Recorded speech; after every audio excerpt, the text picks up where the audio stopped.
I want to start this video by saying that I was very late to the party of those that use React Query. I only started using it this year, and I know people have been using this for years now. It's a very powerful tool, but while using it this year, I discovered a way I could optimize my application where instead of using invalidate queries, I use setQueryData. And that's what I want to show you in this video.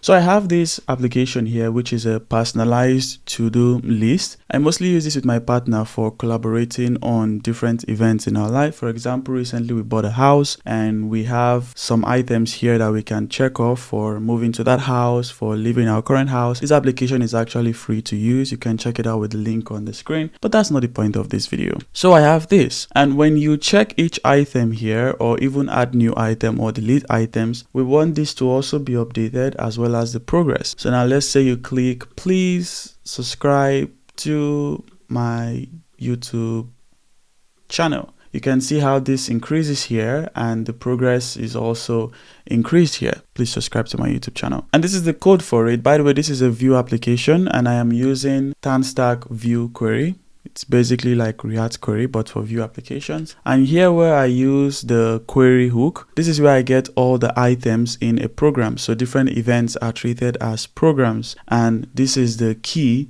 for this query. I like to keep my key in a constant here so that I can easily share them across different queries. So we get the items for a particular program. And then there is this part here where you can update a particular program. Say you check an item or you update the title of an item. Now when we come here, this is what I was doing before. I would call query client.invalidateQueries and I will invalidate that particular query where I get all the items in a particular program. So what that means is if I uncheck this, I get all the items in the program again. If I uncheck this, I get all the items in the program again. This means I'm making two API calls to my backend. Well, in this case, I'm using Firebase, but let's say I have my own backend. When I click on update, I call that API to update that item. Then I call invalidate queries, which will now invalidate the existing query I have for all the items and then fetch the new items again. So basically, I'm fetching every item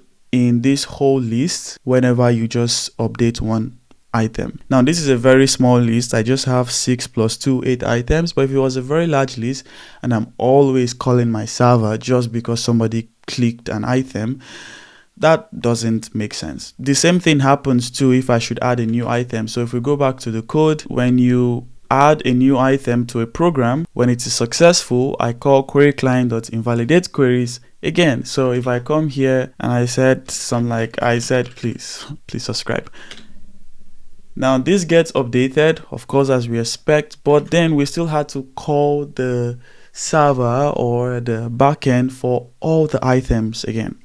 Now I was thinking of a way to optimize this where I'm not making numerous server calls just because you want to check one item or you want to edit one item or you deleted one item. And then at first I thought, okay, what if I keep a state? So for example, when I get all the items from the server, I keep a state for it. And then when you check an item, update an item or do whatever, I would call the API to edit that particular item, but instead of calling the server for all the items again, I would just update my state. But the problem with that is now I have to manage multiple states. I have to get the state of all the items, and then when I call the API, I have to do this. It just seemed too much to handle. And when I made my research, I discovered that React Query, or in this case Vue Query, it has a cache, right, for the data that it has gotten, and it's able to match each data to each query key. You can actually update that cache. You don't have to reach out to your server anymore.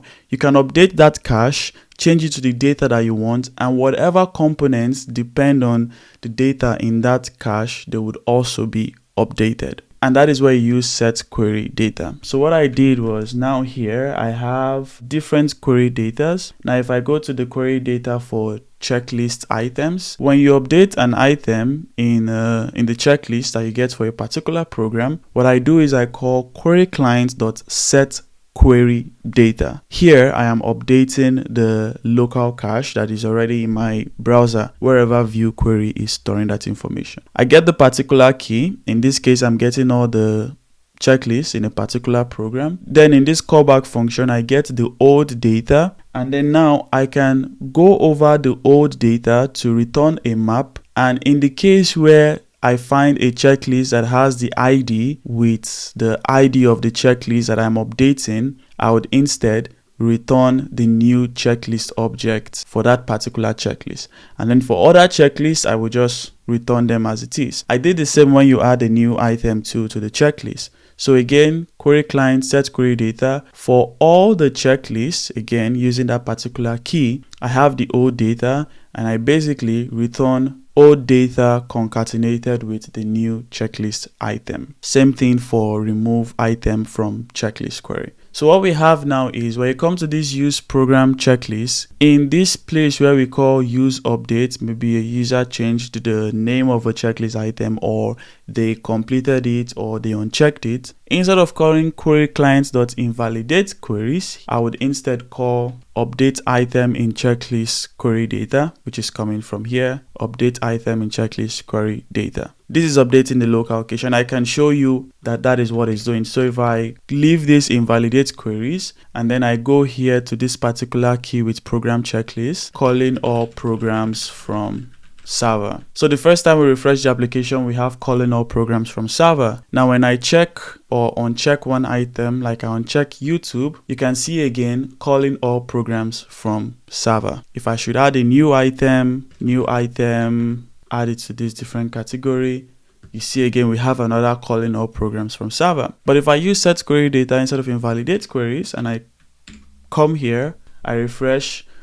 So the first time we have calling all programs from server, but now when I check this item, you can see that the cache is updated. We have this also updated 5/9. Let me check everything so you can see. So now we have 9/9. The progress bar is completed, and you can see we didn't call all programs from the server anymore. We only reached out to the server to actually update the item, which we have to do. But after updating the item, if it is successful, we just update the local cache instead of calling the server again. Even if I should add another new item, okay, when you add another new item, it still calls all programs from the server. But if we go to add items, instead of calling invalidate queries, which will invalidate and refetch,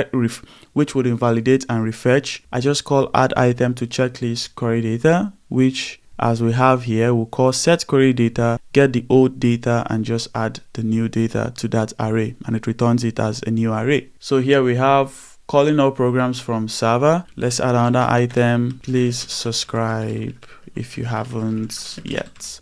Now you see again we have 9/11 here. Our progress bar is updated. Everything that depends on all the checklists in a particular program is updated, but we didn't have to call all programs from the server again. Actually, this is wrong. It shouldn't be calling all programs from the server.